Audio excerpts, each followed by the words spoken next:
Video sponsored by Moat.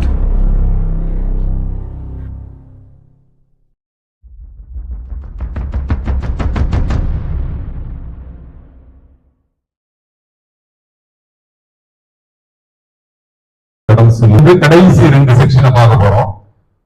8th section millennium 1000 வருட அரசாட்சி எப்படி இருக்கும் அப்படின்னு நாம் தெரிந்து கொள்ள போறோம். ரொம்ப லிமிட்டட் இன்ஃபர்மேஷன்ஸ் தான் பைபிள் இருக்குது. அதற்கு அடுத்ததாக 1000 வருடத்திற்கு 1000 வருட அரசாட்சிக்கு பின் என்ன நடக்கும், போஸ்ட் மில்லேனியம். அதுல இன்னும் கொஞ்சம் இன்ஃபர்மேஷன் தான் இருக்கு. அதுல பைபிள்ல இருக்கிற இன்ஃபர்மேஷன்ஸ் வச்சு மாத்திரம் நம்ம இன்னைக்கு சிந்திக்க போறோம். ஏன்னா கிட்டத்தட்ட நான் வெளிப்படுத்த விசேஷத்தை 25 வருஷமா நான் தியானித்து கொண்டு வருகிறேன். நான் சொல்ற காரியங்கள்லாம் ஓரளவுக்கு கரெக்டா இருக்கும் பார்த்துக்கோம். ஐ மீன் வாட் ஐ மீன், அதாவது சும்மா ஜஸ்ட் லைக் தட் சொல்லக்கூடிய காரியங்கள்ல. ஏன்னா அந்த வெளிப்படுத்த விசேஷத்தை பொறுத்த வரைக்கும் பாத்தீங்கன்னா ஜஸ்ட் லைக் தட் சொல்ல முடியாது.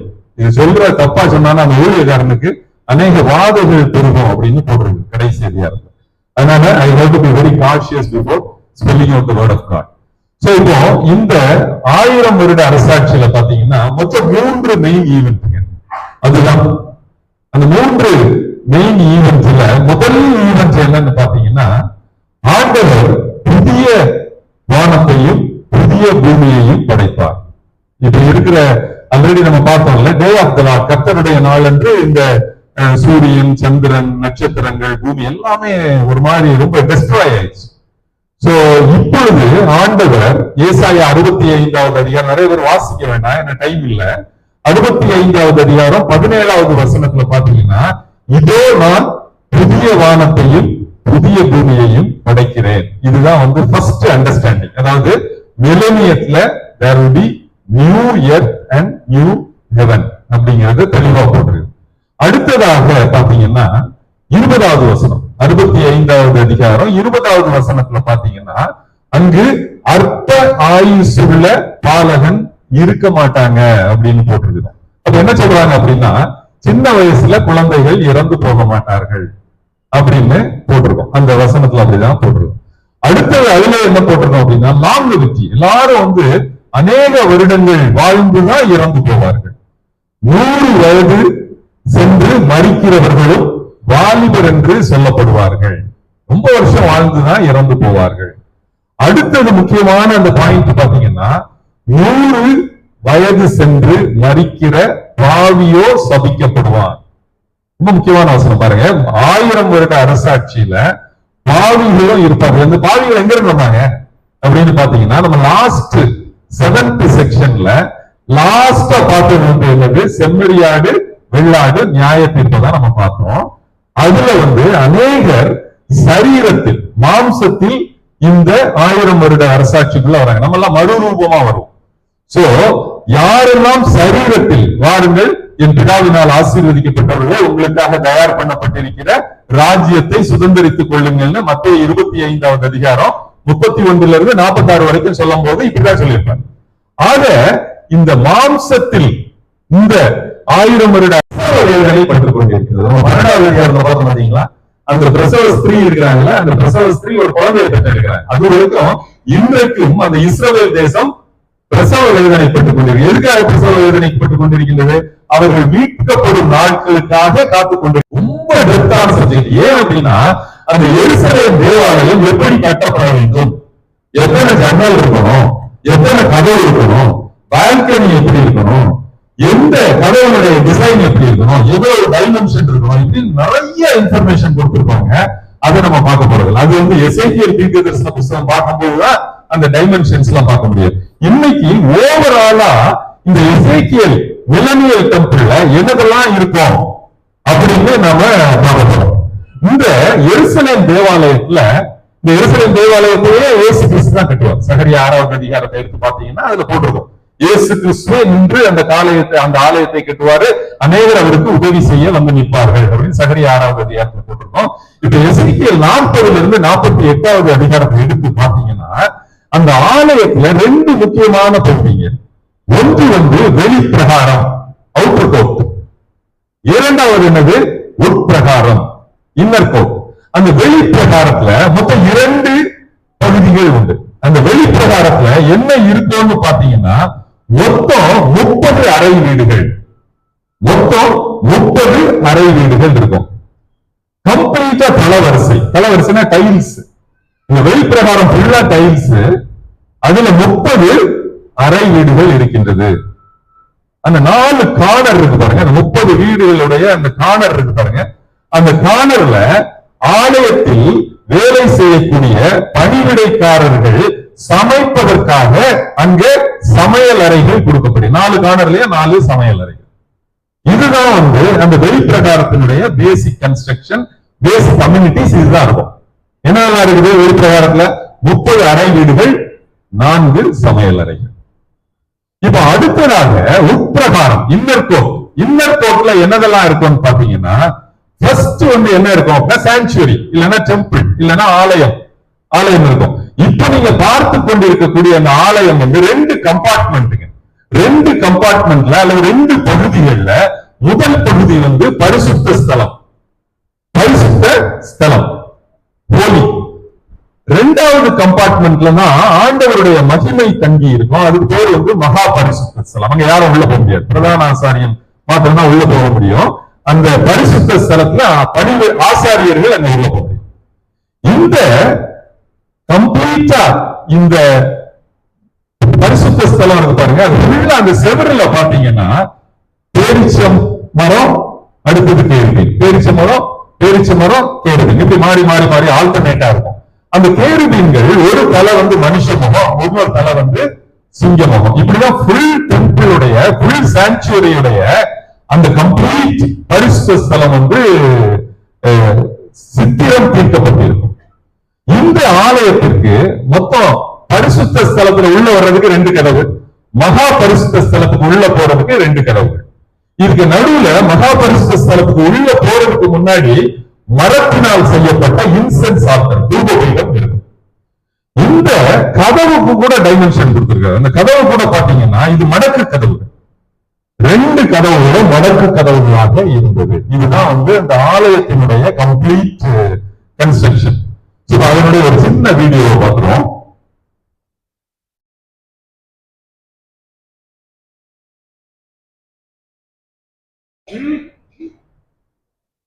இந்த 2 கம்பார்ட்மெண்ட் பாத்தீங்களா, இதுல பால்கனி உண்டு, 3 பால்கனி சர்ச்ல, இந்த டெம்பிள்ல.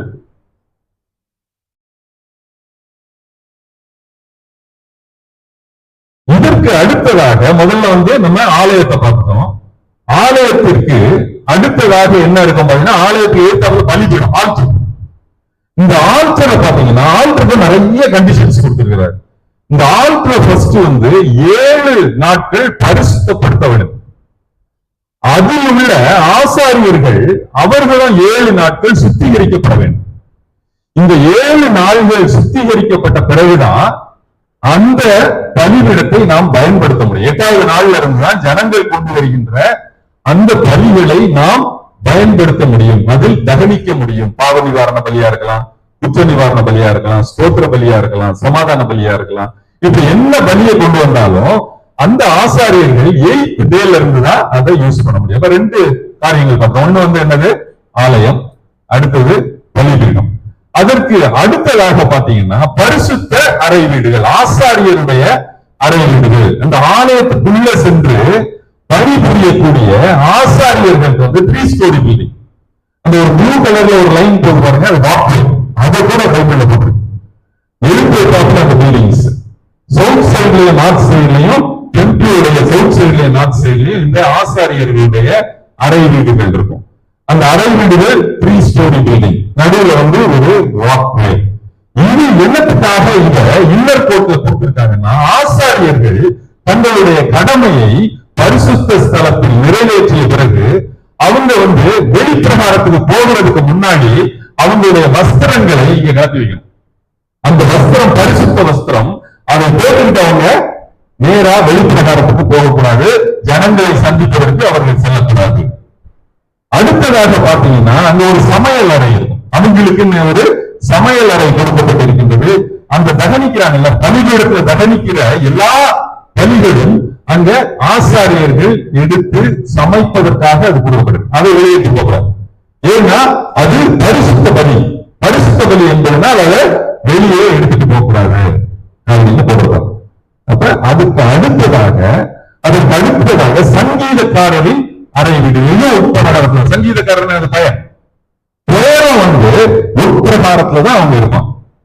அந்த உட்பிரகாரத்துல அவர்கள் பரிசுத்தம் பண்ணப்பட்டவர்களாக அங்கு பாடல் பாடுவதற்காக இந்த சங்கீதக்காரரின் அறை வீடுகள் கொடுக்கப்பட்டிருக்கின்றது. இதற்கு அடுத்ததாக பிரத்யேகமான ஒரு இடம் கொடுக்குது. அதுதான் மேற்கு சைட்ல இருக்கு, வெஸ்டர்ன் சைட்ல.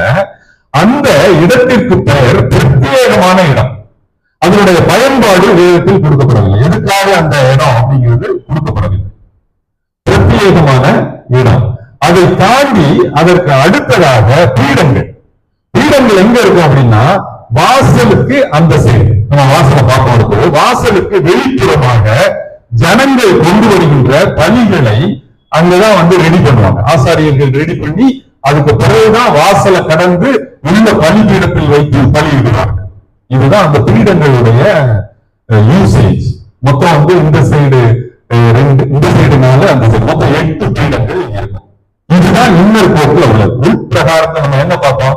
ஆலயத்தை பார்த்தோம், பலிபீடத்தை பார்த்தோம், ஆசாரியருடைய அறை வீடுகளை பார்த்தோம், சங்கீதக்காரர்களுடைய அறை வீடுகளை பார்த்தோம், பிரத்யேகமான இடத்தை பார்த்தோம். அதுக்கு பிறகு இப்போ பீடங்களை பார்த்தோம். இது எல்லாமே சேர்ந்ததுதான் உட்பிரகாரம் அல்லது இன்னர் கோர்ட். இதற்கு அடுத்ததாக பாத்தீங்கன்னா 2 வாசல்கள். வெளிப்பிரகாரத்துல கிழக்கு பக்கமாக ஒரு வாசல், கிழக்கு வாசல். உட்பிரகாரத்துக்கு உட்பிரகாரமாக ஒரு வாசல். மொத்தம் 2 வாசல். கிழக்கு வாசல 2 வாசல் இருக்கும். ஒன்று வெளிப்பிரகாரத்துல உள்ளது, ஒன்று உட்பிரகாரத்துல உள்ளது. இதற்கு அடுத்ததாக பாத்தீங்கன்னா வடக்கு சைடு, நார்தன் சைடு பாத்தீங்கன்னா அங்கேயும் 2 வாசல். வெளிப்பிரகாரத்துல ஒரு வடக்கு வாசல், உட்பிரகாரத்துல ஒரு வடக்கு வாசல். இது மொத்தம் 4 வாசல் பார்த்தோம். அதுக்கு அடுத்ததாக பாத்தீங்கன்னா தெற்கு வாசல். அதே மாதிரிதான் வெளிப்பிரகாரத்துல ஒண்ணு, உட்பிரகாரத்துல ஒண்ணு. மொத்தம் எத்தனை வாசல் பார்த்திருக்கோம்? 6 வாசல் பார்த்திருக்கோம். அப்ப அவுட்டர் கோர்ட்ல மாத்திரம் மொத்தம் 3 வாசல்கள். இன்னர் கோர்ட்ல மாத்திரம் இன்னொரு 3 வாசல். மொத்தம் 6 வாசல்கள். இந்த 6 வாசல்களோட ஒரு சின்ன கிளிப்பிங்.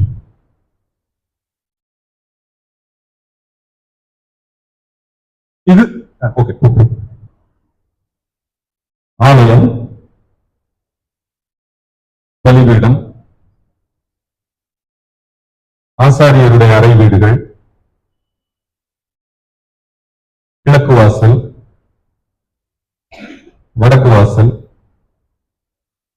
தெற்கு வாசல், வெளிப்பிரகாரத்தில் உள்ள கிழக்கு வாசல்,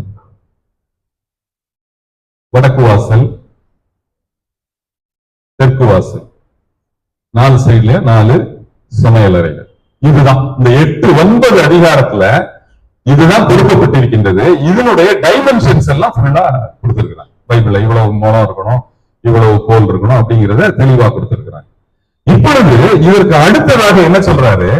அந்த வெளிப்பிரகாரத்துல உள்ள கிழக்கு வாசல் இருக்கு பாருங்க, அது எப்பவுமே மூடிதான் இருக்கும். ஏன் அப்படின்னா கர்த்தருடைய மகிமை அந்த வாசலை தாண்டி தான் ஆலயத்துக்குள்ள வந்து, நம்ம மகா பரிசுத்த ஸ்தலம் இருக்கு பாருங்க, அங்க வந்து ஆண்டவர் அந்த சிங்காசனத்துல அவர் வீச்சு இருப்பார். அவரு கிழக்கு வாசல் வழியா வந்ததுனால அந்த வாசல் எப்பொழுதுமே மூடப்பட்டிருக்க வேண்டும் அப்படிங்கிறது ஒரு கண்டிஷன்.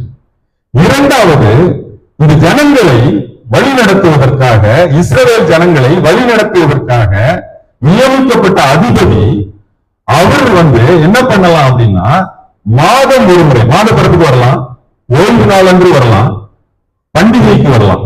இந்த 3 நாட்களிலும் இந்த வாசல்கள் திறக்கப்பட்டிருக்கும். எந்த வாசல்கள்? மற்ற வடக்கு வாசல், தெற்கு வாசல்லாம் அப்பதான் திறக்கவே செய்யணும். மற்ற நாள் உள்ள போக முடியாது, ஆலயத்துக்குள்ளாக போக முடியாது. அப்படி போகும் பொழுது அந்த அதிபதி உள்ள வரலாம். எந்த வாசல் வழியா வர்றாங்களோ அந்த ஆப்போசிட் வாசல் வழியா தான் வெளியே போகணும். வடக்கு வாசல்ல வந்தா தெற்கு வாசல்ல வெளியே போகணும், தெற்கு வாசல்ல வந்தா வடக்கு வாசல்ல தான் வர முடியும். அதிபதியை வந்து ஆண்டவர் இன்வைட் பண்ணுவார். அவரோட போஜனம் பண்ணுவதற்காக ஆண்டவர் இன்வைட் பண்ணும்போது உட்பிரகாரத்தில் உள்ள கிழக்கு வாசல்ல ஒரு மண்டபம் இருக்கும். அந்த மண்டபத்தில் ஆண்டவரும் அந்த அதிபதியில் உட்கார்ந்து அவர்கள் போஜனம் உண்பார்கள் அப்படின்னு போட்டிருக்கு பைபிள்ல. இது வந்து ஆன் இன்விடேஷன் பேசிஸ்ல. இதை தவிர்த்து இந்த 3 நாட்களும் இந்த ஜனங்கள் வர்றாங்க பாருங்க, இந்த ஜனங்கள் எப்படி வர்றாங்களோ அதே ரூல் தான் அப்ளிகபிள் ஃபார் அதிபதி ஆல்சோ. அதிபதி வடக்கு வாசல்ல வந்தா தெற்கு வாசல்ல போகணும். அதே மாதிரி ஜனங்களுக்கு அதே கண்டிஷன் தான். இவர்கள் தகனிக்கக்கூடிய பலிகளை அந்த வடக்கு வாசல்ல அவங்க வச்சுட்டாங்கன்னா ஆசாரியர்கள் எடுத்துட்டு போய் அந்த பலிபீடத்துல தகனிப்பார்கள். இதுதான் இந்த கம்ப்ளீட்டா இதனுடைய பேக்ரவுண்ட். அடுத்ததாக பரிசுத்த ஸ்தலம். நம்ம பரிசுத்த ஸ்தலம் பார்த்தோம்ல, அந்த பரிசுத்த ஸ்தலத்தில் இருந்து தண்ணீர் கிளம்பி பலிபீடத்தை தாண்டி கிழக்கு வாசலை தாண்டி நேரா எங்க போகும் அப்படின்னா எருசலேம் நகரத்திற்குள்ளாக போகும். இப்ப நம்ம எருசலேம் ஆலயத்துல இருந்தா கிளம்புறது, கிளம்பி நேரா டவுன் சவுத் போய் எங்க பண்ணுது, எருசலேம் நகருக்குள்ள உள்ள போகுது. அந்த எருசலேம் நகரத்துல இருந்து ரெண்டா இந்த தண்ணீர் பிரியுது. ஒரு தண்ணீர் ஒரு பிரான்ச் டெட் சீக்கு போகுது, சவக்கடல் போகுது. இன்னொரு பிரான்ச் மத்திய தரைக்கடல் மெடிட்டரேனியன் சீக்கு போகுது. இந்த தண்ணீர் பரிசுத்த ஸ்தலத்தில் இருந்து வருவதன் காரணத்தினால் இந்த தண்ணீர் மிகவும் ஸ்வீட்டிஷ் ஆகும். இந்த தண்ணீர் சவக்கடல் தெரியும், உப்பு அதிகமான ஒரு கடல். இந்த தண்ணீர் அங்க விழுந்தோடனே அந்த தண்ணீர் இனிப்பாக மாறிவிடும். மத்திய தரைக்கடல்லையும் அப்படிதான். அதே மாதிரி அந்த தண்ணீரா கிளம்புது பாருங்க, அந்த தண்ணீர் கடல்ல சேர்றதுக்கு முன்னாடி அது நதியாக மாறிவிடும். அந்த நதியில ஏராளமான மீன்கள் வளரும். எப்படிப்பட்ட மீன்களா, மத்திய தரைக்கடல்ல உள்ள மீன்கள் ஜாதி போல அங்கே வரும், அந்த நதியிலே வளரும். அந்த நதியில் வளரக்கூடிய மீன்களை பிடிப்பதற்காக மீனவர்கள் வலையோடு நிற்பாங்க. இது ஒண்ணு. அதை தாண்டி அங்கு அந்த நதியோரத்தில் அந்த நதியுடைய ரெண்டு சைட்லயும் விருட்சங்கள் வளரும். அந்த விருட்சங்கள் உடைய கனி அது கெட்டு போனாது. மாதம் முழுவே ஒரு கனி கொடுத்துக்கிட்டே இருக்கும். அந்த இலைகள் உதிராது. அதற்கு பிறகு அந்த இலையை சாப்பிட்டா இதுதான் மெடிசினல் வேல்யூ, மருந்துக்கு பயன்படுத்தப்படும். இது இந்த ஆலயத்தில் உள்ள தண்ணீர் உடைய வேல்யூ. அதற்கு அடுத்ததாக ஆண்டவர் இந்த இஸ்ரவேல் புத்திரருக்கு இந்த தேசத்தை பங்கிட்டு கொடுக்கிறார். நீங்க ரொம்ப ட்ரபிள் இருக்கிறோம்ல, யாரு எங்க இருக்கிறாங்க ஒன்னும் தெரிய மாட்டேங்குது. ஆனா இப்ப என்ன சொல்றாரு ஆண்டவர், நான் இஸ்ரவேல் சந்ததிக்கு இந்த நிலத்தை பங்கிட்டு கொடுத்தேன், அவங்க எவ்வளவு தூரம் ஆக்குப்பை பண்ணணும்னு அந்த 47, 48வது அதிகாரத்துல அதை இது பண்ணி கொடுத்துருப்பாரு, டிவைட் பண்ணி கொடுத்துருப்பாங்க. அந்த டிவைட் பண்ணி கொடுத்து நடுவுல நீங்க பாக்குறீங்க பாருங்க, நடுவுல பாக்குறதுன்னா சாங்சுவரி, எஸ் போட்டிருக்கோம் சாங்சுவரி. அந்த சாங்சுவரிக்கு இந்த சைடு அந்த சைடு இருக்கிறவங்கன்னா சாதோக்கின் புத்திரர், இசட்னு போட்டிருக்கோம். சாதோக்கின் புத்திரர். அதுக்கு மேல பாத்தீங்கன்னா எல்னு போட்டிருக்காங்க, லேவைட்ஸ், லேவியர்கள் அங்க இருப்பாங்க. அந்த சாங்சுவரிக்கு கீழே தான் சிட்டி, எருசலேம் நகரம் சிட்டி. அதுக்கு இந்த சைடு ரெண்டு சைடுலயும் அதனை எக்ஸ்ன்னு போட்டுருவாங்க, அதுதான் வெளி நிலம். அதுக்கப்புறம் பீன்னு போட்டுப்பாங்க பாருங்க, பீ பிரின்ஸ், அது அதிபதிக்குரிய நிலம். இப்படிதான் இருப்பாங்க. இந்த நாட்களில் நம்ம லாஸ்ட் வீக் பார்த்தோம், இஸ்ரவேல் ஜனங்களை மாத்திரம் ஆண்டவர் மீட்க மாட்டார், மீதியான இஸ்ரவேலர்கள் ரட்சிக்கப்படுவார்கள் பார்த்தோம்.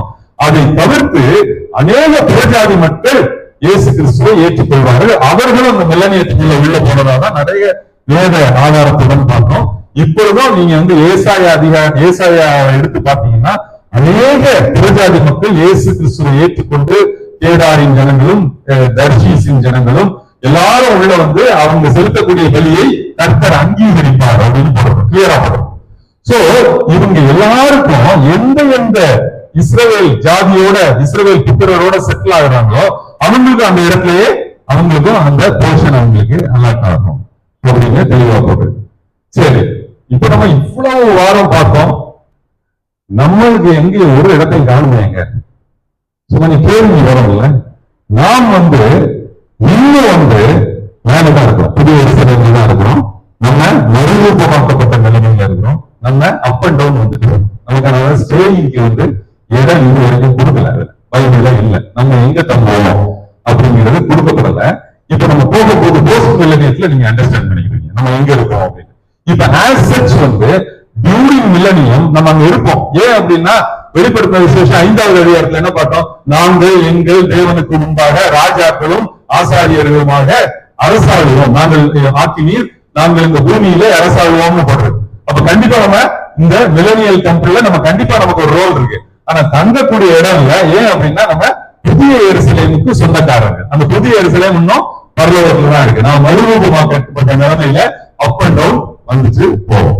இது சாதோக்கின் புத்திரர், அதாவது சாதோக்கின் புத்திரர் நம்ம ஒண்ணு பார்த்தோம்ல, அதாவது டெம்பிள்ல சாங்சுவரியில வேலை பார்க்கிற அந்த உள்ள பரிசுத்த ஸ்தலத்தில் என்டர் பண்றவங்களுக்கு வந்து பரிசுத்த அறை வீடுகள் கொடுத்தாங்கல்ல, அவங்க வஸ்திரத்தை கலற்றி விட்டு அந்த டெம்பிளை சுத்தி தான் அவங்க இருக்குது, அந்த சாங்சுவரியை சுத்தி தான் இருக்குது. அதான் அந்த வீடு காமிச்சு அங்க உள்ள வீட்டுல தான் தங்க முடியும், வேற எங்கேயும் போக முடியாது. இப்படி ஏன் அப்படின்னா கடவுள் என்ன சொல்றாரு, இவர்களுக்கு நான் தான் காணியாட்சி அப்படிங்கிறார். இவங்களுக்கு தேசத்துல ஒரு பங்கும் கிடையாது, நான் தான் அவர்களுக்கு தேசத்தின் பங்கு, நான் தான் அவர்களுடைய காணியாட்சி அப்படின்னு பொருள். ஆக இந்த 3 காரியங்களை நாம் தெரிஞ்சுக்கணும். ஒன்று என்னது? ஃபர்ஸ்ட் வந்து புதிய வானம் புதிய பூமி.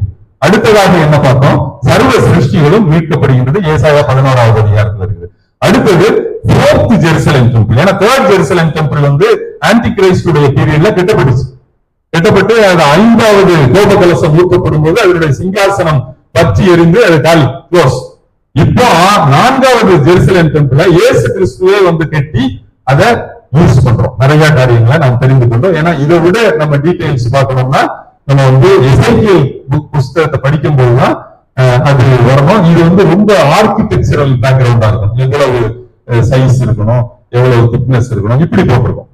சோ இப்படி மிலேனியத்தை பத்தி நம்ம பார்க்கணும். போஸ்ட் மிலேனியத்துல என்ன நடக்கும், 1000 வருட அரசாட்சிக்கு பின்பு என்ன நடக்கும் அப்படின்னு பாத்தீங்கன்னா, நம்ம 7th செக்ஷன் பார்க்கும்போது என்ன பார்த்தோம், சாத்தான் பாதாளத்தில் 1000 வருடங்கள் சங்கிலியினால கட்டி வச்சிருவாங்க. இப்ப என்ன நடக்குது, சாத்தான் ரிலீஸ் ஆகி சாத்தான் வந்து 1000 வருடம் முடிஞ்சிருச்சு. போஸ்ட் மிலேனியத்துல ஃபர்ஸ்ட் அவனை ரிலீஸ் பண்றாங்க. அவன் உடனே என்ன பண்றான், நம்ம முதல்ல பார்க்கும்போது பாவிகளும் ஜீவிப்பார்கள். இந்த குரூப் எல்லாத்தையும் கூப்பிட்டுக்கலாம், துன்மார்க்கர்கள் எல்லாரையும் கூப்பிட்டு என்ன பண்றான், எருசலேம் நகரத்துக்கு விரோதமாக அவன் கிளம்பி வர்றான். யாரு? வலு சர்ப்பம் சாத்தான் ஒரு பெரிய குரூப்பை கூப்பிட்டு வர்றான். இதான் வெரி லாஸ்ட் வார், கடைசி யுத்தம் என்பது சொல்வது இதுதான். எருசலேம் நகரத்துக்கு விரோதமாக நடக்கக்கூடிய கடைசி யுத்தம். இந்த யுத்தத்துல என்ன நடக்குதுன்னு பாத்தீங்கன்னா, ஆண்டவர் பரலோகத்திலிருந்து அக்னியை அனுப்பி எல்லா வலு சர்ப்பத்தினுடைய சாத்தானுடைய கூட்டத்தை அழிச்சிருவார். அழிச்சிட்டு வலு சர்ப்பத்தை மாத்திரம் என்ன பண்றாருன்னா பிரிச்சுட்டார். பிரிச்சுட்டு ஏற்கனவே நம்ம 7th செக்ஷன்ல என்ன பார்த்தோம், பேட்டில் ஆஃப் அர்மகதோன்ல மிருகத்தையும் கள்ள தீர்க்கதரிசியும் அக்னி கடல்ல தூக்கி போட்டார், உயிரோட தூக்கி போட்டார்ல, அதே மாதிரி இப்போ வலு சர்ப்பத்தையும் தூக்கி போடுறார். இப்ப வலு சர்ப்பத்தை தூக்கி போட்டு அடுத்தது என்ன பண்ணுது, இப்பொழுது இருந்த நம்ம இப்ப புதிய வானம் புதிய பூமி பார்த்தோம் பாத்தீங்களா, இப்ப புதிய வானமும் பூமியும் அகன்று போயின அப்படின்னு போடுறோம். 20வது அதிகாரத்துல 10 அல்லனா 10ல இருந்து 15வது வசனத்தை எடுத்து வாசிச்சு பாத்தீங்கன்னா போடுறோம். அப்ப இருந்த அவர் படைத்த வானமும் பூமியும் அகன்று போயின. இதுக்கு அடுத்ததுதான் ஒயிட் த்ரோன் ஜட்ஜ்மென்ட், வெள்ளை சிங்காசன நியாயத்தீர்ப்பு. அப்படின்னா இந்த வெள்ளை சிங்காசன நியாயத்தீர்ப்பு எங்க நடக்க போகுதுன்னு பைபிள்ல கொடுக்கல. ஏன்னா வானமும் பூமியும் அகன்று போயிட்டு எங்க போட்டிருக்காங்கன்னு நமக்கு தெரியாது, அது கடவுளுடைய சித்தம். இதுல 3 குரூப் ஆஃப் பீப்புள் வந்து ஜட்ஜ் பண்ணப்படுவார்கள். ஒரு குரூப் ஆஃப் பீப்புள் யாரு, அந்த மிலேனியத்துல அவர்கள் சரீர பிரகாரமாக அங்க ஜீவித்தாங்கல்ல, அதுல நல்லவன் இருந்திருப்பான் கெட்டவன் இருந்திருப்பான், அப்படிதானே. அதுல கெட்டவர்களை எல்லாம் பிக்கப் பண்ணி அதெல்லாம் போட்டுப்பாங்க பாத்தீங்கன்னா, ஜீவ புஸ்தகமும் மற்ற எல்லா புஸ்தகமும் திறக்கப்பட்டு ஜீவ புஸ்தகத்துல எழுதுனா தனியா பிக்கப் பண்ணிருக்காரு. ஏன்னா ஜீவ புஸ்தகத்துல எழுதுனா எதுக்கு குவாலிஃபை ஆகிறோம், புதிய எருசலேமில் வாசம் செய்வதற்காக இயேசு கிறிஸ்துவின் மனவாட்டியாக மாறுவதற்கு நமக்கு அந்த அந்தஸ்து கொடுக்கப்படுகிறது. அதனால அவங்களை பிரிச்சு எடுத்துறாரு. யாரெல்லாம் அந்த மிலேனியத்துல துன்மார்க்கமாய் ஜீவித்தார்களோ அவர்களை தூக்கி என்ன பண்றாரு, அக்னி கடல்ல தூக்கி போடுறாரு. இதுதான் 2ஆம் மரணம். இது ஒரு குரூப். 2வது குரூப் என்னன்னா, அந்த வசனத்துல என்ன போட்டிருக்கோம், சமுத்திரம் தன்னில் உள்ளவர்களை ஒப்புவித்தது. ஏசாயா 26வது அதிகாரத்தை வாசித்து பாத்தீங்கன்னா அந்த ரெஃபரன்ஸ் எனக்கு கரெக்டா ஞாபகம் இல்ல, அங்க என்ன போட்டிருக்கோம்னு பாத்தீங்கன்னா, நீண்ட ராட்சதர்கள் மறுபடியும் எழுந்திரார்கள். என்ன சொல்றாரு, அந்த காலத்துல ஆதியாகமம் 6வது அதிகாரத்துல நோவாவின் நாட்களில் போனாங்கல்ல, எல்லாரையும் வந்து வெள்ளத்தினாலதான கடவுள் அடிச்சு சாகடிச்சாரு. அதுலதான் ராட்சதர்கள்னா நெஃபிலிம்ஸ், ஜெயன்ஸ், பலவான்கள் பைபிள்ல போட்டிருக்கோம். இந்த நெஃபிலிம்ஸ் ஆண்டவருடைய கிரியேஷன்ல இல்ல, இவர்கள் பாவம் செய்தவர்கள். இந்த பாவம் செய்தவர்களை அழிப்பதற்காக தான் ஆண்டவர் நோவாவின் காலத்துல ஒரு பெரிய ஜலப்பிரளயத்தை உண்டாக்குனார். அவர்கள் எங்க போய் சேர்ந்திருப்பாங்க, அவர்கள் வந்து இந்த சமுத்திரத்துல தான் இருக்கிறாங்க. அந்த சமுத்திரம் தண்ணியில் உள்ளவர்களை ஒட்டி இருக்கிறது. இந்த நியாயத்திற்கு நாட்களின் போதுல அந்த ஜட்ஜ்மெண்ட் அப்போ, அதாவது கோப கலசங்கள், அதுக்கு அடுத்தது எக்காலங்கள் எழுதப்படும் போதெல்லாம் நிறைய சமுத்திரத்துல டேமேஜ் ஆகுதுல்ல, அவர்கள் எல்லாரையும் எடுத்து என்ன பண்றாரு, அவர் அக்னி கடல்ல தூக்கி போட்டாரு. அதற்கு அடுத்ததாக மரணமும் பாதாளமும் தண்ணில் உள்ளவர்களை ஒப்புது. இதுதான் ஃபைனல். இவங்க யாரு? முதல்ல இருந்து ஆதி காலத்துல இருந்து அன்றைய நாள் வரைக்கும் இறந்து போன, துன்மார்க்கமாக ஜீவித்து இறந்து போனவர்கள், அவர்களை பிக்க பண்றாரு, அக்னி கடல்ல தூக்கி போடுறாரு. இதுவே இரண்டாம் மரணம். 20வது அதிகாரத்துல கடைசி 10ல இருந்து 15 வரைக்கும் போடுறோம். இதற்கு அடுத்ததாக அவர் என்ன பண்றாருன்னு பாத்தீங்கன்னா, இப்பொழுது மறுபடியுமாக ஒரு புதிய வானத்தையும் புதிய பூமியையும் படைக்கிறார். இங்க எப்படின்னா, சூரியனும் சந்திரனும் வேண்டுவதில்லை, தேவையில்லைங்கிறார். ஏன்னா ஆட்டுக்குட்டியானவரே விளக்கு. அங்க டெம்பிள் கிடையாது, ஆலயம் இல்ல. போஸ்ட் மில்லனியத்துல ஆலயம் இருக்காது. ஏன்னா ஆட்டுக்குட்டியானவரே அந்த ஆலயம். அடுத்ததாக சமுத்திரம் இங்கு கிடையாது, சமுத்திரமும் இல்லை. இதுதான் புதிய வானம் புதிய பூமி. நம்ம மில்லனியத்துல பண்ணாரு பாருங்க, மில்லனியத்துக்கும் போஸ்ட் மில்லனியத்துக்கும் உள்ள டிஃபரன்ஸ். சோ இப்போ இதற்கு அடுத்ததாக என்ன நடக்குதுன்னு பாத்தீங்கன்னா, இப்பொழுதுதான் புதிய எருசலேம் ஆகிய மணவாட்டி மேல இருந்து பரலோகத்திலிருந்து இறங்கி கீழே வர்றாங்க. அப்பொழுது அந்த இப்ப நல்லா யோசிச்சு பாருங்க, நம்ம எப்படி ஸ்டார்ட் பண்ணோம் 7th சாப்டர்ல 7th செக்ஷன்ல ஆட்டுக்குட்டியானவரின் மனைவி என்றுதான் நம்ம தொடங்கும்.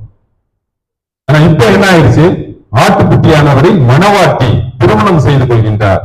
யாரோட சேர்த்து பண்றாரு?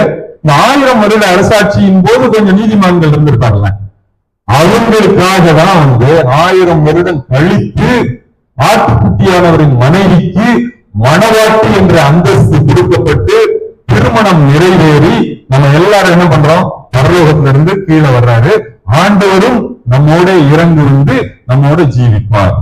அப்படிங்கிறது இந்த போஸ்ட் மில்லனியத்துல நடக்கக்கூடியது. அதுக்கு பிறகு என்னது, ஆண்டவரும் ஆட்டுக்குட்டியானவரும் சிங்காசனத்துல உட்கார்ந்து இருக்காங்க. ஜீவ நதி, ஜீவ தண்ணீர், ஜீவ விருட்சம், அதுல இருந்து கனி, ஒவ்வொரு மாசமும் வேற வேற கனி. அந்த மில்லனியத்துல அப்படி கிடையாது, ஒவ்வொரு மாசமும் ஒரு கனி உண்டாகும். ஆனா இப்போ 12 மாதமும் 12 விதமான கனியை கொடுக்கக்கூடிய மரங்க ஜீவ விருட்சம். இதுதான் அதுக்குள்ள டிஃபரன்ஸ். இவ்வாறு ஆண்டவர் எல்லாத்தையும் சொல்லிட்டு நம்ம 6 செக்ஷன் அட்டன் பண்ணிட்டோம். 9 செக்ஷனா நம்ம பார்த்தோம். 6 வெள்ளிக்கிழமை நம்ம அட்டன் பண்ணிட்டோம், 9 செக்ஷனா பார்த்தோம். இப்படி எனக்கு என்ன பயன், நான் என்ன கற்றுக்கொண்டேன், இது ஏதோ நான் தெரிஞ்சுக்கிட்டேன், இது ஒரு புது சப்ஜெக்ட், நான் இதுவரைக்கும் நான் இதை கேள்விப்பட்டது கிடையாது, இதன் மூலம் எனக்கு என்ன பயன்? ஆண்டவர் என்ன சொல்றாரு, கடைசியா முடிக்கிறார் 22nd சாப்டர்ல அவர் முடிக்கும் போது என்ன சொல்றாரு, பரிசுத்தம் உள்ளவன் இன்னும் பரிசுத்தமாகட்டும். இதுதாங்க ரொம்ப முக்கியமான வசனம். இன்னைக்கு நம்ம 6 சாப்டர் 6 ஃப்ரைடேஸ்ல நம்ம கத்துக்கிட்ட எல்லா இதுவும் it is for information plus நம்மை நாம் தயார்படுத்துவதற்கு உள்ளது. ஆனா ஆண்டவர் இன்றைக்கு நம்ம எல்லோரையும் பார்த்து எச்சரிக்கக்கூடிய ஒரே வசனங்க இந்த வசனம் தான். இதோ சீக்கிரமாய் வருகிறேன். அவர் என்ன சொல்றாரு, பரிசுத்தம் உள்ளவன் இன்னும் பரிசுத்தமாகட்டும். என்னது என்னது சொல்றாரு அவரு அப்படின்னு பாத்தீங்கன்னா, பரிசுத்தம் என்றால் ஆண்டவர் நம்மை படைத்த பொழுது 3 பகுதிகளா படைச்சாரு, ஆவி, ஆத்மா, சரீரம். அவர் என்ன மீன் பண்றாருன்னா, இந்த 3 பகுதிகளும் பரிசுத்தமா இருக்கும். அந்த 3 பகுதிகளும் பரிசுத்தமாக இருப்பதற்கு முதல்ல நம்ம என்ன பார்த்தோம், 4th week நினைக்கிறேன், நம்ம என்ன பார்த்தோம், ஆத்மா ரட்சிக்கப்பட வேண்டும், மனம் திரும்ப வேண்டும். நான் மனம் திரும்பாமல் இருப்பதற்கு பெரிய முட்டுக்கட்டையா இருப்பது என்னது, என் கண்களில் உள்ள இச்சை. இந்த கண்களில் உள்ள இச்சை எங்க அடிபடுது, நான் பார்க்கிற சினிமாவிலையும், நான் பார்க்கிற சீரியல்லையும், நான் பார்க்கிற யூடியூப்லயும், நான் பார்க்கிற காமெடி சீன்லயும் தான் என்னுடைய கண்கள் மூலம் என் இச்சைகள் உருவாகி என்னுடைய மனதை கெடுத்து விடுகின்றது. என்ன சொல்றார் ஆண்டவர், அந்த மனது திரும்பாத பட்சத்தில் நம்மை பரிசுத்தப்படுத்திக் கொள்ள முடியாது. அப்படி பரிசுத்தப்படுத்திக் கொள்ளும் பொழுது என்னுடைய ஆத்மா ரட்சிக்கப்பட்டு நான் ஜலத்தினால் ஞான ஸ்நானம் பண்ணப்படுகின்றேன். இதுதான் முக்கியமான காரியம். யோவான் 17:17 என்ன போட்டிருக்குது, நான் பரிசுத்தம் பண்ணப்படுவதற்கு ஒரே வழி என்னது, வசனம், சத்தியம். இந்த வசனம் இல்லாம என்னால் பரிசுத்தமாக முடியாது. என்ன சொல்றாரு, மனம் திரும்ப வேண்டும் என்ற வாஞ்சை எனக்கு இருக்குது, நான் வந்து என்ன பண்றேன், யோவான் என்ன சொல்றாரு, நீ பண்ண பாவத்தெல்லாம் ஒப்புவி அப்படிங்கிறாரு. நம்ம அதையும் செஞ்சிடறோம். ஒப்புவிச்ச பிறகு என்ன நடக்குது, நம்மை ஆண்டவர் தன்னுடைய இரத்தத்தினால் கழுவி நம்மை சுத்திகரிக்கின்றார். இப்ப என்னுடைய இருதயத்தை அவர் சுத்திகரிக்கும் போது என்ன நடக்குது, என்னோட இருதயம் எம்டி ஆயிடும். சுத்திகரிச்ச பிறகு அந்த சுத்திகரிக்கப்பட்ட இருதயம் வசனத்தினால் பரிசுத்தமாக்கப்படும். இதுதான் ரொம்ப சிம்பிள். ஏன் வந்து சர்ச்சில் ஆனிவர்சரி எப்பெல்லாம் மெமரி வேர்ஸ் காம்படிஷன் நடக்கிறாங்க? ஏன் வந்து கர்த்தருடைய வேதத்தில் இரவும் பகலும் தியானமா இருக்கிற மனுஷன் பார்க்கலாம் அந்த மெசேஜ்க்காக ரெடி பண்றோம் கிடையாது. அவன் நீர்கால்களின் ஓரமாய் நடப்பட்டு தன் காலத்தில் தன் கனியை தின்று அவன் செய்வதெல்லாம் இதுக்கு நான் வந்தீங்க கிடையாது. அந்த வசனம் உங்க இருதயத்தில் இருக்குது. நீங்கள் என்னிலும் என் வார்த்தைகள் உங்களிலும் நிறைத்திருந்தால் நீங்கள் கேட்டுக்கொள்வது எதுவோ அது உங்களுக்கு நிறைவேறும் சொல்லியிருக்கிறாரா?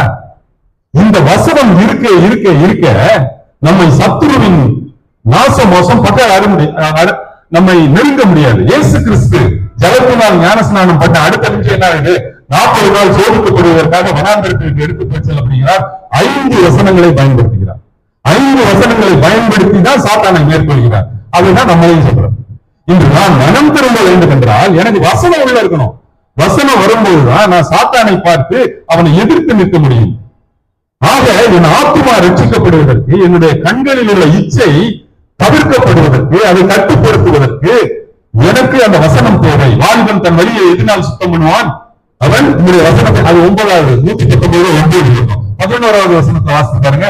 உங்களுடைய வசனத்தினால் என்னை நிரப்பிக் கொள்வதனால் அந்த வசனம் உள்ள போடுங்க. உள்ள போய் திரும்பி திரும்பி திரும்பி சொல்லும் போது சத்துருவினால் என்னை மேற்கொள்ள முடியாது.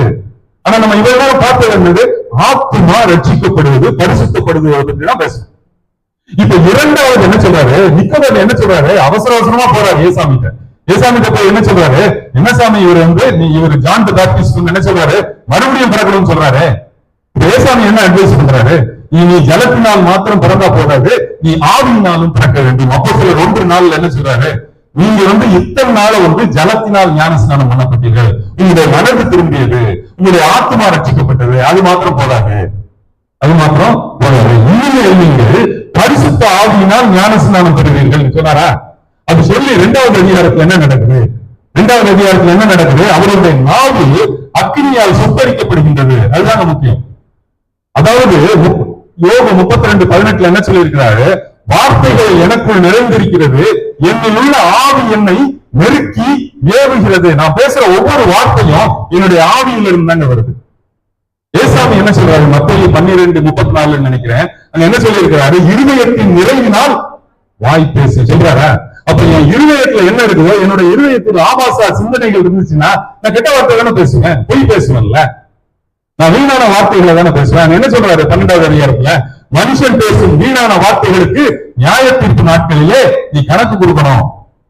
ஆக என்னுடைய ஆவி ரட்சிக்கப்பட வேண்டும் என்றால் என்னுடைய வார்த்தைகளில் பரிசுத்தம் காணப்பட வேண்டும். என்னுடைய வார்த்தைகள் எப்பொழுது என்னுடைய பரிசுத்தமாக காணப்பட வேண்டும் என்றால் என்னுடைய இருதய வசனத்தினால் நிரம்பி இருக்க வேண்டும். என்னுடைய கெட்ட சிந்தனைகள் என்னை விட்டு ஓடிவிட வேண்டும். அப்படி நான் என்னுடைய ஆவியில் என்னுடைய வார்த்தைகள் பரிசுத்தமாகும் பொழுதுதான் பரிசுத்த ஆவியானவர் என்னை ஞானஸ்நானம் பண்ணுகின்றார்.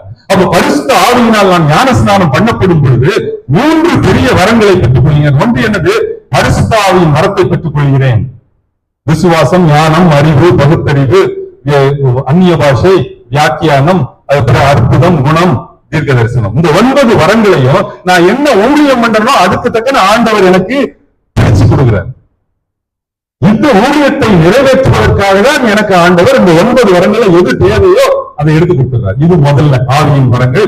எப்ப நடக்குது, என்னுடைய ஆவி என்னுடைய வார்த்தையில் பரிசுத்தம் இருக்கும் போது அவர் பரிசுத்த ஆவியினால் ஞான ஸ்நானம் பண்ணப்பட்டு நமக்கு வந்து அவர் வந்து என்ன சொல்றாரு, பரிசுத்த ஆவியின் வரங்களை கொடுக்கிறார். 2வது என்னது, அபிஷேகம். லாஸ்ட் வீக் பார்த்தோம். அந்த அபிஷேகம் என்ன சொல்லுது,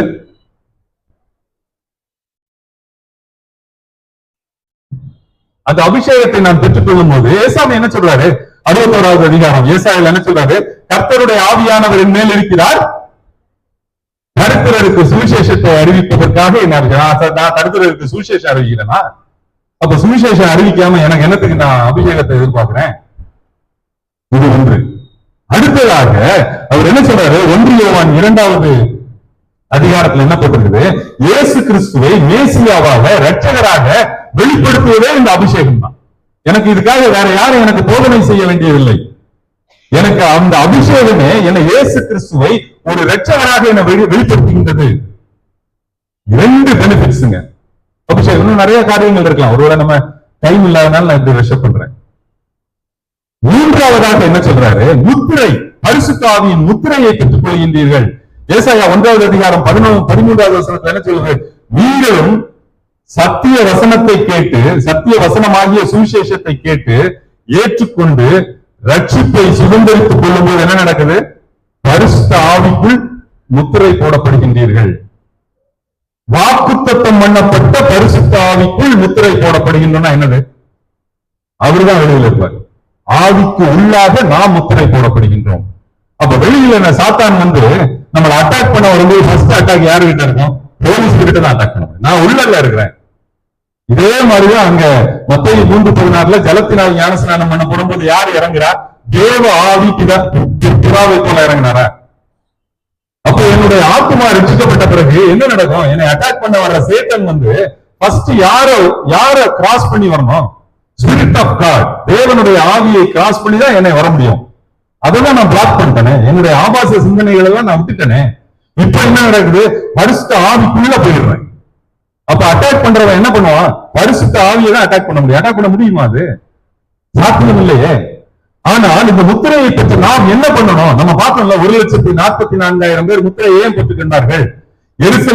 எருசலேம் தேவாலயத்தில் நடக்கக்கூடிய அந்த அருவருப்பிற்காக, வேண்டுதல் செய்வதற்காக ஆண்டவர் 1,44,000 பேர் பிரிச்சு எடுக்கிறார் இந்த உபத்திரவ நாட்களின் போது. அதை நம்ம பார்த்தோம். வெளிப்படுத்தின விசேஷம் 7வது அதிகாரத்துல நம்ம முதல் 5 வசனத்துல பார்த்தோம். அடுத்ததாக எசேக்கியேல் 9வது அதிகாரம் முதல் 6 வசனத்துல என்ன போட்டிருக்குது? அந்த எசேக்கியேல் தீர்க்கதரிசியினுடைய நாட்களில் எருசலேம் தேவாலயத்தில் பாலாக்கும் அருவருப்பை வைத்து அவர்கள் வணங்கி கொண்டிருக்கும் போது அவர் என்ன சொல்றாரு? யாரெல்லாம் எருசலேமில் நடக்கும் அருவருப்புக்காக அழுது விண்ணப்பம் செய்கிறார்களோ அவர்களுடைய நெற்றியில் அடையாளம் போடு, அவங்க யாரும் போகக்கூடாது அப்படிங்கிற. ஏன்? ப்ரொடெக்ஷன். ஆண்டவருடைய பிள்ளைகளுக்கு பரிசுத்த ஆவியானவர் ப்ரொடெக்ஷன் கொடுக்கிறாரு. மிலேனியம் அப்ப கூட 66வது அதிகாரத்தை நீங்க எடுத்து பாத்தீங்கன்னா முத்திரை போடப்படுவார்கள். அநேகர் வந்து ரட்சிக்கப்படுறாங்கல்ல, மீதியான இஸ்ரவேலர்களும் அநேக புறஜாதி ஜனங்களும் வர்றாங்கல்ல, இவர்களுக்கு ஒரு பெரிய அடையாளத்தை போட்டு 66வது அதிகாரம் 19-20 நினைக்கிறேன், அங்க அடையாளத்தை போட்டு எல்லா தேசங்களுக்கும் போறான். எல்லா தேசங்களுக்கும் என்ன பண்றான்? ஆண்டவருடைய மகிமையை சொல்றான். மகிமை சொல்லும் போது அப்படியே அந்த வாசித்து ரொம்ப ஈஸியா அண்டர்ஸ்டாண்ட் ஆகும். இப்படி 2வது காரியத்தை நம்ம அச்சீவ் பண்றதுக்கு நமக்கு இதெல்லாம் தேவை, பேசிக் நெசசிட்டி. என்னுடைய வாயில வார்த்தைகள் பொருத்தமா இருக்குதா? நான் பொய் சொல்றேன்னா, வீணான வார்த்தையை பேசுனா, யாருக்காக சபிக்கிறேன் நான்? கிடையாது. அப்படி இருந்தாதான் பரிசுத்த ஆவியினால் ஞான ஸ்நானம் பண்ணப்பட்டதற்கு இல்லைன்னா நம்ம சொல்லக்கூடாது நான் இன்னும் ரட்சிக்கப்படலாங்க அப்படின்னு. நான் மனம் திரும்பிட்டேன் நான் ஒரு போர்ஷன் ரட்சிக்கப்பட்டது. உன்னுடைய ஆவி ரட்சிக்கப்படவில்லை. எப்ப என்னுடைய வாயில் பரிசுத்தம் காணப்படுகின்றதோ, நான் பேசுகின்ற வார்த்தையில் பரிசுத்தம் இருக்கிறதோ, அப்பதான் I can claim my spirit is saved அப்படின்னு சொல்லலாம்.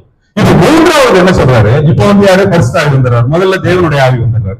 இப்ப கடைசியில பாத்தீங்கன்னா சரீரம் ரட்சிக்கப்பட வேண்டும். அப்ப இந்த சரீரம் ரட்சிக்கப்படுவதற்கு கலாத்தியர் 5:17-20 என்ன சொல்றாரு?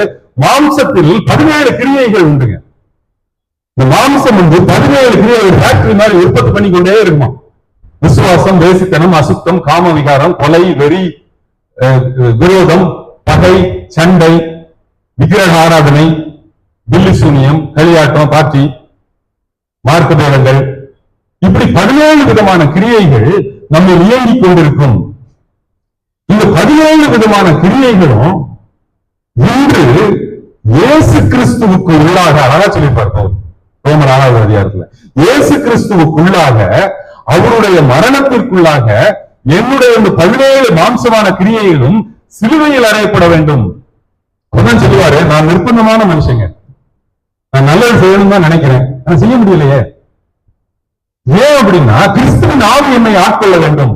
இந்த 3 ஆவியும் ஆட்கொள்ளும் பொழுதுதான் நான் பரிசுத்தமாக முடியும். அப்படி என்றால் என்னுடைய சரீரத்தின் இச்சைகள், மாம்சத்தின் 17 கிரியைகளும் நான் விட்டு ஓய விட வேண்டும் என்றால் நான் இயேசு கிறிஸ்துவுக்குள்ளாக நான் ஞானஸ்நானம் பண்ணப்பட வேண்டும். அதான கலாத்தியர் 3:27 சொல்றாரு, இயேசு கிறிஸ்துவுக்குள்ளாக யாரெல்லாம் ஞானஸ்நானம் பண்ணப்பட்டிருக்கின்றீர்களோ நீங்கள் இயேசு கிறிஸ்துவை தரித்துக் கொண்டிருக்கின்றீர்கள், வேர் பண்ணிருக்கிறோம்.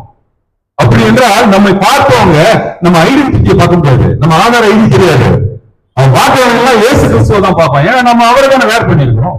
அப்படிதானே போட்டிருக்க வசனம்.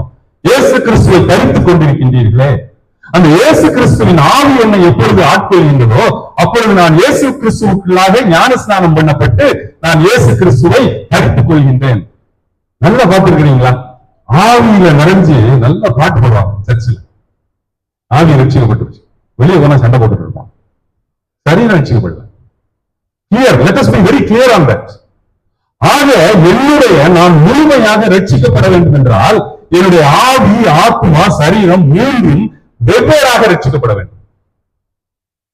அதற்கு அழகா சொல்றார் ரோமர் 6வது அதிகாரம் 20 இருந்து 23 நினைக்கிறேன். அவர் என்ன சொல்றாரு? ரொம்ப சிம்பிளா எக்ஸ்பிளைன் பண்றாரு. இத்தனை நேரம் பாவத்துக்கு தானே அடிமையா இருந்த, பாவத்துக்கு தானே ஊழியம் செஞ்சுக்கிட்டு இருந்த, இப்ப விட்டுறேன், விட்டுட்டு நீ என்ன பண்ணு, தேவனுக்கு அடிமையாக மாறு. அந்த தேவனுக்கு அடிமையாக மாறும்போது அவர் என்ன வாக்குத்தத்தம் சொல்றாரு? உனக்கு பரிசுத்தமாகுதல் உனக்கு கிடைக்கும் பலன், முடிவோ நித்திய ஜீவன். அழகா போட்டுருக்காங்க வசனம். ஆனா இதுதான் ஆண்டவர் சொல்றாரு. அங்க என்ன சொல்றாரு?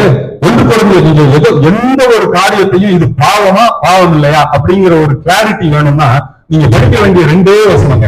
1 Corinthians 6:12, 1 Corinthians 10:23. எல்லாவற்றையும் அனுபவிக்க எனக்கு அதிகாரம் உண்டு, ஆனா எல்லாம் எனக்கு தகுதியாகிறாரு. ஒரு கிறிஸ்தவனுக்கு என்று ஒரு தகுதி வச்சிருக்கிறார் ஆண்டவர். எல்லாவற்றையும் அனுபவிக்க எனக்கு அதிகாரம் உண்டு, ஆனால் நான் ஒன்றிற்கும் அடிமைப்பட மாட்டேன். இதே வசனங்கள் அங்க கொண்டு போவார். 10:23 சொல்வார். அங்க என்ன சொல்வாரு? எல்லாவற்றையும் நான் அனுபவிக்க எனக்கு அதிகாரம் உண்டு, ஆனால் இவையாவும் எனக்கு பக்தி விருத்தியை உண்டாக்காது. நான் பார்க்கிற சினிமாவோ ஆபாசமோ எனக்கு பக்தி விருத்தியை உண்டாக்குதா? கிடையாது. அப்படின்னா நான் அதை விடுறதுக்கு என்ன ப்ராப்ளம்? அதுதாங்க ஆண்டவர் இன்னைக்கு நம்மளோட பேசுறாரு. 6 நாட்கள் ரொம்ப அழகா வெளிப்படுத்த விசேஷத்தை நாம் கற்றுக்கொண்டோம். நம்ம இப்ப பார்ப்போம் பாருங்க. 9 செக்ஷன் நம்ம பார்த்தோங்க. முதலாவது செக்ஷன்ல என்ன பார்த்தோம்? இயேசு கிறிஸ்து பத்மு தீவுல யோவானை பார்க்கிறார். 7 சபைகள், எபேசு, சுமிர்னா, பெர்கமு, தியத்தீரா, சர்தை, பிலடெல்பியா, லவோதிகா, 7 சபைகள்ல ஜெயம் கொள்றவங்களுக்கு என்னென்ன கொடுப்பேன்னு வாக்குத்தத்தம் பண்றாரு. இதுதான் முதல் செக்ஷன். பாகம் 1. பாகம் 2ல என்ன பார்த்தோம்? பரலோகத்திற்கு 24 மூப்பர்கள் போயிட்டாங்க. 24. 3வது செக்ஷன்ல என்ன பார்த்தோம்? சமுத்திரத்திலிருந்து ஏறி வருகிற மிருகம், அதற்கு பிறகு வெள்ளை குதிரை, 3rd ஜெருசலேம் டெம்பிள், 4th என்னது? 2 சாட்சிகள் வர்றாங்க. இப்ப 4th செக்ஷன்ல என்ன பார்த்தோம்? உபத்திரவ காலத்தின் மையப்பகுதி. அப்பதான் அந்த வாரெல்லாம் பார்த்தோம். அப்ப அந்த சமுத்திரத்திலிருந்து ஏறி வருகிற மிருகத்தின் ஒரு தலை அவுக்கு, பிரசவ ஸ்திரீ ஆண் குழந்தையை பெற்றெடுத்து பரலோகத்துக்கு போறாங்க. அதுக்கு பிறகு 1,44,000 பேர் வனாந்தரத்தில் பாதுகாக்கப்படுகின்றார்கள். இதை தொடர்ந்து அவ்வளவுதான். இதுதான் செக்ஷன் 4. செக்ஷன் 5 என்ன நடக்குது? உபத்திரவ காலத்தின் 2வது 3.5 years. அங்க என்ன நடக்குது? சமுத்திரத்தில் இருந்து வருகிற மிருகத்தை பாதாளத்தில் இருந்து வருகிற மிருகம் ரீப்ளேஸ் பண்ணுது. பாபிலோனிய ஸ்திரீ, ஆட்டுக்குட்டி, கள்ளத்தீர்க்கதரிசி, இவங்க எல்லாம் சேர்ந்து ஒரு கூட்டணி அமைக்கிறாங்க. அவர்கள் என்ன சொல்றாங்க? அந்த எருசலேம் தேவாலயத்தில் பாதாளத்தில் இருந்து ஏறி வருகிற மிருகத்திற்கு ஒரு சொரூபம் பண்ணணும், அதை வணங்கணும், 666 என்ற முத்திரையை எடுக்கணும், எடுத்தவங்க கொலை செய்வார்கள். இது ஒன்னும் டிரான்சாக்சன் பண்ண முடியாது. ஆண்டவர் கோபம் அடைகின்றார். அவர் எல்லா நியாயத்தீர்ப்புகளையும் முத்திரைகளின் மூலமாகவும் எக்காலங்களின் மூலமாகவும் கோப கலசங்களின் மூலமாகவும் அனுப்பி விடுறார். இதுதான் அந்த செக்ஷன் பார்த்தோம். அதுக்கு அடுத்த செக்ஷன்ல என்ன பார்த்தோம்? 6th செக்ஷன்ல என்ன பார்த்தோம்? அங்க கிறிஸ்துவுக்குள் இரத்த சாட்சிகள் முதலாவது உயிர் தெழுகிறாங்க. இயேசு கிறிஸ்து மேகத்தின் மேல வர்றாரு. கிறிஸ்துவுக்குள் மரித்தவர்கள் உயிர் தெழுகிறாங்க. அப்புறம் உயிரோடு இருந்தவர்கள் மறுரூபமாகிறார். 6th செக்ஷன் முடிஞ்சு. 7th செக்ஷன்ல என்ன பார்த்தோம்? 7th செக்ஷன்ல பேட்டில் ஆஃப் அர்மகெதோன், ஆட்டுக்குட்டியானவரின் மனைவி இயேசு கிறிஸ்துவுடன் குதிரையில ஏறி ஒலிவ மலையில லேண்ட் ஆகிறாங்க. அர்மகெதோன் யுத்தத்துல பார்ட்டிசிபேட் பண்றாங்க. மிருகமும் கள்ள தீர்க்கதரிசியும் ஸ்ட்ரெயிட்டாவே நம்ம எங்க அனுப்பப்படுறாங்க? உயிரோட அக்னி கடல்ல போடுறாங்க. சாத்தான மாத்திரம் பிடிச்சு உள்ள 1000 வருஷம் பாதாளத்தை போட்டு அடைச்சிடுறாங்க. அடுத்து நம்ம இன்னைக்கு பார்த்தது 1000 வருட அரசாட்சியில் என்ன பார்த்தோம்? புதிய வானம் புதிய பூமி, சர்வ சிருஷ்டி மீட்கப்படுகின்றது, எருசலேம் தேவாலயம் கட்டப்படுகிறது. இப்போ கடைசி செக்ஷன்ல என்ன பார்த்தோம்? கடைசி செக்ஷன்ல சாத்தானோட கடைசி யுத்தம், அவனை தூக்கியும் அக்னி கடல்ல தூக்கி போட்டுறாரு. ஒயிட் த்ரோன் ஜட்ஜ்மெண்ட், வெள்ளை சிங்காசன நியாய தீர்ப்பு நடக்குது. அதுக்கப்புறம் மறுபடியும் புதிய வானம் புதிய பூமி, எருசலேம் மேல உள்ள மனவாட்டி புதிய எருசலேம் கீழே இறங்கி வருது. அதுதான் இயேசு கிறிஸ்துவின் மனவாட்டி. அவரும் ஆண்டவரும் இங்கே இருக்கிறாங்க. ஜீவ நதி, ஜீவ தண்ணி, விருட்சம். இவ்வளவு செக்ஷன்ஸ் பார்த்தோம். ஆனா நமக்கு என்ன, எனக்கு என்ன ஆண்டவர் விட்டு செல்கின்றார், அதுதாங்க அந்த பரிசு. அதுதான் பரிசுத்தம். நிறைய டீன் கேர்ள்ஸ் அண்ட் பாய்ஸ் இருக்கிறாங்க, நிறைய சின்ன பிள்ளைகள் இருக்கிறாங்க. ஆண்டவர் அவங்களோட அதுதான் பேசுறேன். எத்தனையோ காரியங்கள் ஆண்டவர் விரும்பாத காரியங்கள், அந்த மொபைல்லே நம்ம விளையாடிட்டு இருக்கோம், மொபைல்லே நாட்களை செலவழிச்சிட்டு இருக்கோம். ரொம்ப கிளியரா இருக்கிறாரு ஆண்டவர். இந்த உலகத்தில் நடக்கக்கூடிய எல்லா காரியங்களும் ஆண்டவருடைய வருகைக்கு எத்தனமாக நடந்துக்கணும், எல்லாமே நமக்கு தெரியும். இந்த இஸ்ரேலில் நடக்கக்கூடிய அந்த யுத்தமா இருக்கட்டும், உக்ரைன்ல நடக்கக்கூடிய யுத்தமா இருக்கட்டும், எதுனாலும் சரி, எல்லாம் ஆண்டவருடைய வருகைக்கு நேராக இருக்கும்போது நான் ஏன் இன்னும் பாவத்திற்கு அடிமையாக, பாவத்திற்கு ஊழியம் செய்ய வேண்டும்? நான் ஏன் தேவனுக்கு அடிமையாக மாறக்கூடாது? ஒருவேளை நம்ம அந்தந்த காலத்துல, அந்த காலத்துல பாத்தீங்கன்னா நற்செய்தி கூட்டங்கள் எல்லாம் எந்திரிச்சு நில்லுங்க, எல்லாம் நெஞ்சில கை வச்சு ஜெபம் பண்ணுங்க, எல்லாம் ஆல்டர்ல ஆல்டர் கால் கொடுப்பாங்க. அப்படி சொல்ற அளவுக்கு நான் பெரிய ஊழியக்காரர் கிடையாது. ஆனா ஒன்னே ஒண்ணு சொல்றேன், இன்றைக்கு நீங்க உங்க வீட்டுல போய் உங்களுடைய தனி அறையில நீங்க ஜெபம் பண்ணும்போது ஆண்டவர் உங்களோட என்ன பேசுறாரு, அதுதாங்க முக்கியம். ஆண்டவர் உங்களை எதை ஒப்புக் கொடுக்க சொல்கின்றார்? நான் என்ன பாவம் செய்து கொண்டிருக்கின்றேன் என்று என்னுடைய மனைவிக்கு தெரியாது, என்னுடைய பிள்ளைகளுக்கு தெரியாது. ஆனால் ஆண்டவருக்கு தெரியும். நீங்க என்ன தப்பு பண்ணிட்டு இருக்கீங்கன்ட்டு ஆண்டவருக்கு தெரியும். எந்த பாவத்தை விட முடியாமல் கஷ்டப்பட்டு கொண்டிருக்கிறீர்கள் என்று அவருக்கு தெரியும். அதனாலதான் இந்த லெந்து நாட்கள்னு சொல்றோம், உபவாச நாட்கள், தவச நாட்கள்னு சொல்றோம். நம்மளால சாதாரணமா ஜெபம் பண்ணா நம்மளால ஓவர் கம் பண்ண முடியவே முடியாதுங்க. பாஸ் பண்ணி ஜெபம் பண்ணுங்க. பாஸ் பண்ணி ஜெபம் பண்ணும்போது ஆண்டவர் அந்த சத்துருவின் நாச மோசங்களை மேற்கொள்வதற்கு நமக்கு சக்தி கொடுப்பார். இந்த எண்ணத்தோடு இந்த இடத்தை செல்லுவோம். நம்ம ஒருவேளை பாஸ் பண்ணி போயிடலாங்க. நம்முடைய சந்ததியை நம்ம தயார்படுத்திருக்கோமா? நம்ம திருச்சபையை தயார்படுத்தி இருக்கின்றோமா? நம்முடைய சமுதாயத்தை தயார்படுத்தி இருக்கோம்? எல்லாத்தையும் நம்ம தான் கேட்கலாம். மூப்பர்களிடமும் இங்க இருக்கிற எல்டர்ஸ் தான் கேட்கலாம். we are answerable, we are accountable. இந்த எண்ணத்தோடு நாம் நம்மை நாமே தாழ்த்தி நம்ம ஒப்பு கொடுத்து ஜெபிப்போம். நேசிக்கும் நல்ல நல்ல அருமையான வேலையை காண கொடுத்த வேலைக்காக நன்றியோடு